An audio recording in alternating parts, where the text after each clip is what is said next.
अगोदर असं कधी नव्हतं झालं, पण ते हे अचानक घडलं. आता त्याला काय करणार? उन्हाचा तडाखा जास्त वाढला ना, आता तापमान जास्त वाढलं तापमानामध्ये, त्यामुळे त्या गोष्टी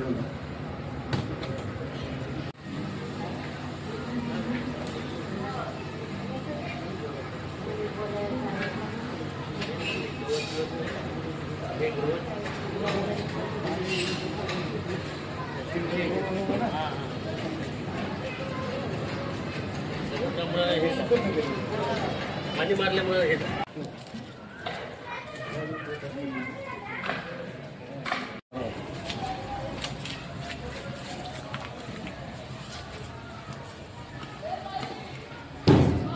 जय सद्गुरु, जय सद्गुरु, जय सद्गुरु. बसा बसा. ठीक आहे, पाणी प्या. आलेले